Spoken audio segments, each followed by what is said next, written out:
All right, friends. As some of you know, I have been in Israel. I was in Israel until very early this morning with a solidarity mission of staff from UJA. 20 of us who are on the staff of UJA Federation of New York journeyed together to meet with grantees, with partners on the ground, with our Israel staff, and with Am Yisrael to be present in a moment of ongoing stress and also ongoing creative response. The way that we have shown up as a people in the world has been enormous and impressive and inspiring. And while we shouldn't have needed to be the miraculous and beautiful people we are, well, we are those people. Today is day 301 since October 7th. That might be the most important thing that I say, both because it points out how hard this has been for 301 days. And when I say how hard, I have no idea how hard it has been. Just yesterday in Jerusalem, I ran from place to place to not miss a moment of what was happening on day 300. Not because it was pleasant and not because it was going to be joyful, but because that's what you do. Let me frame that using the Parsha and then come back to this point. This week we read a double portion, Mattot and Masei. It's the very end of the book of Numbers. And in MatotMasei, we have the journey of the people as it comes almost to the end before we enter the promised land. And I know, and so do you, that we have an entire another book of the Torah. We have the book of Devarim that we will begin after completing the book of Numbers. But in this week's Parsha, we basically get to the edge of the promised land.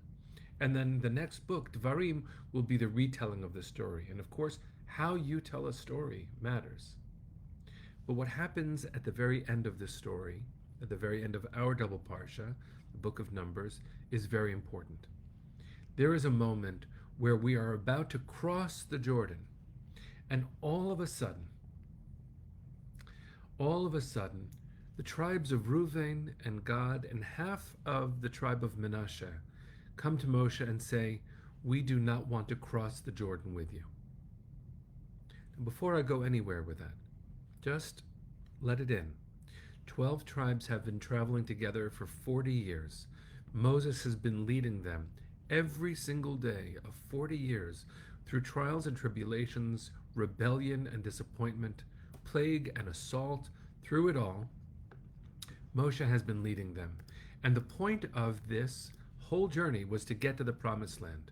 And Moshe has just been told in the story that he is not himself going to make it into the promised land, the one thing that he wants more than anything else. And Reuven and Gad, two tribes, and half of the tribe of Manasseh, come and say, "We're not going to enter the land with you." Moshe loses it. He really loses it. Listen to the verse. "Achichem yavo lemilchama v'atem teshvu po." Your fellow Israelites will head off to war, and you're just going to sit here? That's the book of Numbers, chapter 32, verse 6, if you'd like to look it up. Right now, as Natalie is pointing out, is when this verse tests anyone not in Medinat Yisrael. Right now, her family is taking shelter in Israel. My daughters are right now in Jerusalem. My sister lives in Tel Aviv, and we have countless friends who are our family throughout Israel who right now are under immediate threat. I cannot tell you how conflicted I felt leaving Israel last night. It was always going to be the plan because I'm going to be blessed to officiate at a UJA colleague's wedding this coming Sunday. I'm very excited for her. And my colleagues who are on the mission are still there. I share all of this with you because the verse says something very important here. It is important for all of us to let in. By all of us, I mean all of us in Am Yisrael, everyone connected with our people. Now, what makes this beautiful and complex is also the fact that Am Yisrael in Medinat Yisrael, the people Israel, in the state of Israel, includes those who are not Jewish. And the Israeli Arab population that I was blessed to meet with in Lod as part of our work in the world with UJA to create conversations and shared society, that is an immediately and beautiful thing that we are called to be a part of. Now, all of that work means that we are in it together. But listen to the language that 2.5 tribes say to Moses just before, just before we cross that Jordan River. They say, we're not going to go. And his response is, we have to fight, and you're not with us? Yes, of course, Rose. Rose, we are so proud. I'm so proud that you've been part of our learning community for a very long time now. There are Christians who are citizens of the state of Israel. There are Muslims who are citizens of the state of Israel. Druze and Bedouin and Arab Israelis and Christian Israelis. The majority of Israel is Jewish, 80%, but 20% of Israel is not, and they are all part of Am Yisrael. The identity of citizenship of Israeli is bigger than Jewish. The majority of Israelis are Jewish, and the Jewish nature of the state is something that is hard to navigate for some. But what we have right now, friends, is the challenge of Moses in our days, nothing less. Nothing less. Because when Reuven and Gad, those two tribes, and half of tribe of Manasseh, saying we are not going to cross over, Moshe's question is, you're not going to fight for us? We're going to fight and you're just going to sit here?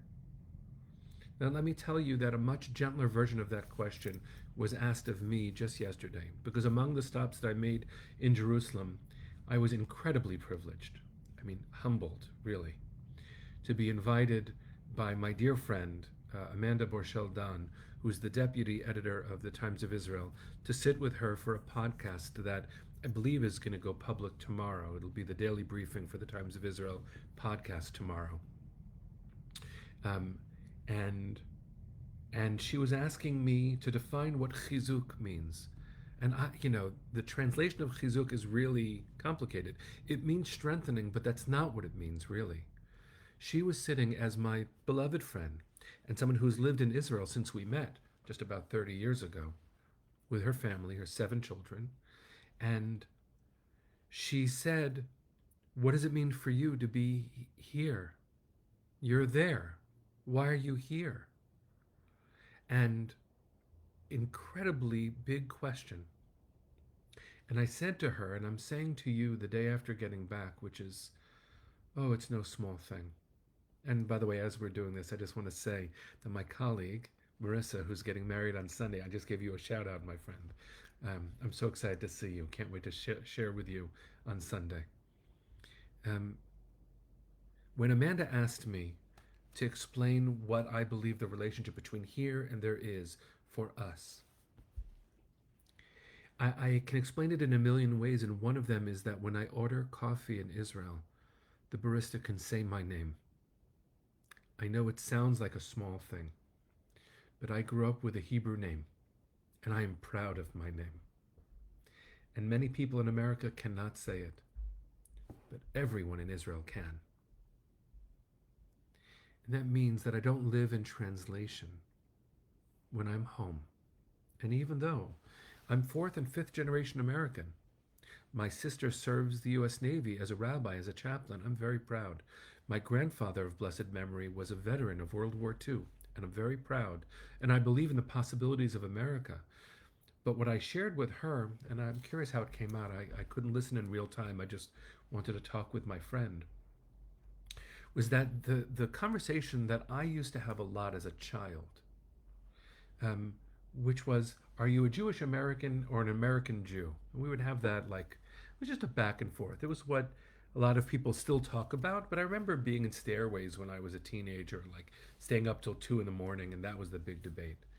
The adjective, what kind of Jew I am, is important. I'm an American Jew. But especially given the fragility of the American Jewish community right now, and also what has been complicated throughout American history. People forget.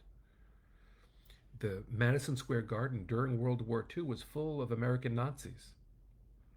I'm pointing over my shoulder towards New York City. I don't believe that that's the only reason for this calibration in my mind. But what it means to be present in the world means to be aware of the totality of who we each are.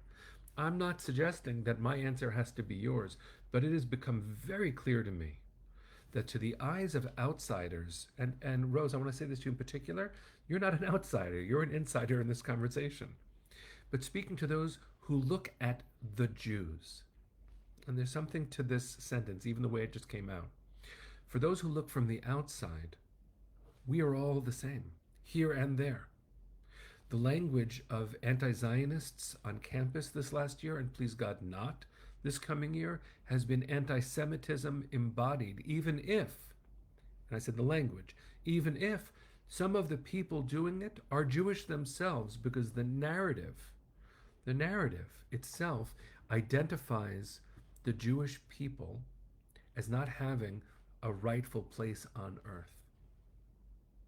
Zionism is an articulation of Jewish dignity. And that means the belief that we have a place on earth is a statement of Jewish dignity. Yes, whenever I'm talking about people, including my family, I know that we're not perfect. I know. I know. Why would I ever claim otherwise? To believe that I am human, especially using what Judaism has always taught me, is to know that I'm called to grow. So we're never fully formed. And being a Zionist and being a Jew does not mean walking with eyes closed when we as a family need to do better than we have done. But it means the same response that Reuven and Gad and half of the tribe of Manasseh offered Moses when they were not going to cross over has to be ours too. And I believe I tried to answer in this way on the podcast that I hope you'll listen to tomorrow, but let's see. When half of Manasseh and Reuven and Gad say to Moses, we're not crossing over, we don't want to, and he says, your brothers are going to war and you're just going to sit here? The answer is no. No, we will fight with you. We will fight for you. You will fight for us. We are us. We are one people. One people. Here and there. Yesterday, my broadcast was from the Kotel itself. It is surreal that I was so blessed to be in the heart of our people, sharing it with all of you yesterday. And to be here where the heart of our people is something we reach to together. It is surreal that 301 days ago, our world was turned over. It is surreal that in the midst of this great stress, cafes in Israel are full. Musicians on the Midrachov, on Ben Yehuda in Jerusalem, are playing in the streets. People are playing volleyball in Tel Aviv on the beach right now. I'm sharing this all with you because, friends, it's all true. We are who we are. We are reminded sometimes of the totality of what that means. This has been a very hard 301 days for Jews all around the world. But look at the work we get to do. I have new wristbands. I'll tell you all about them later, from different organizations that UJA is involved with. But over and over, I was reminded of the holiness of our work, to bring our people close together, to help our people feel strong, feel loved, feel supported, so that they know that we see the light in their eyes. We're not responding in such a way that defines anybody as victim, because we are not. We are not. We are beautiful. We are miraculous. We are heroic. Here we are, friends, about to cross the Jordan River, meaning go home, and to remember what it is to be home. I've been so blessed to be back in Israel 3 times since October 7th. No, they have not been easy visits. But boy, am I alive. Boy, is it hard to leave Israel. Every time. What a gift it is to be part of Am Yisrael, to be part of the Jewish people, and to do our work, to help our family be strong. No, they don't fight and we just sit here. Nothing could be less authentic for a Jew to do than to sit and just let it be when our family is suffering. You wouldn't do that for your immediate family. We don't do that for our cousins, our sisters and brothers, especially those who are still held hostage. I stood with hundreds of Israelis in Jerusalem yesterday in the courtyard of the great synagogue. Hundreds. Families of hostages read verses, spoke about their children and their grandparents and their parents. We all stood. We all had the number 300 on us. We all had pictures of some of the hostages. I stood near enough to see Jonathan and Rachel. We are all one. Am Yisrael Chai. We are one, and we are alive. And we are going to fight to bring our family home. And we are going to fight to keep our family safe. And we are going to fight to remind our children and our adults that pride is the natural state of a Jew. Pride. Not triumphalism and better than. Pride. So I want to ask you to try something before we sing Hatikva. Hi, my love. Hi, Raf. Good to see you. Before we sing Hatikva, I want to ask you to try a sentence out. Because one of the questions Amanda asked me on the podcast was fascinating. She said, interesting that many people in the media use the word Jewish, a Jewish person, but they don't say a Jew. I want to ask you to try something out. And of course, those of us who are not Jewish, I'm not asking you to suddenly say this, but I am asking for us to say these words. I am a Jew, and I am so proud. Try that, friends. Just try it for a second. I know I'm asking you to do something I don't usually do, but try it out. I am a Jew, and I am so proud. Let's see if we can amplify the beauty of what that means. We can create community with people who are not Jewish. We can create community that helps heal the world. We can create a home where Muslims and Christians and Jews can live together in a Jewish democracy. We can do this. I'm so proud that our family includes all of you. Ashley, I'm looking at you. I'm so proud.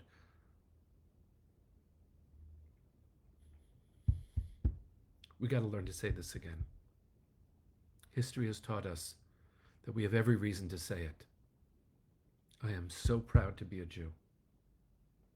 And I'm so proud to be part of this community that includes so many, that for 4.5 years has amplified the best of it, the best of who we are. May we continue growing, never being satisfied where we are, and may we never, never sit by on the other side of the river when our family needs us. We are Am Yisrael, and we are so proud. So on this Erev Shabbat, on this, our 1107th broadcast, on this, the 301st day since October 7th, may our family come home. May we remember to sing. May we remember to be proud. May we remember every single one of the hostages. May they come home now. Send your hearts to the east, friends. Kol hod balevav pnima nefesh Yehudi homia ulefatei mizrach kadima ayin letzion Sophia od lo avda תקוותנו, התקווה בת שנות 2000, להיות עם חופשי בארצנו, ארץ ציון וירושלים. להיות עם חופשי בארצנו, ארץ ציון וירושלים. Bring them home now. Am Yisrael Chai. Shabbat Shalom, friends. Good to see you. See you on Monday.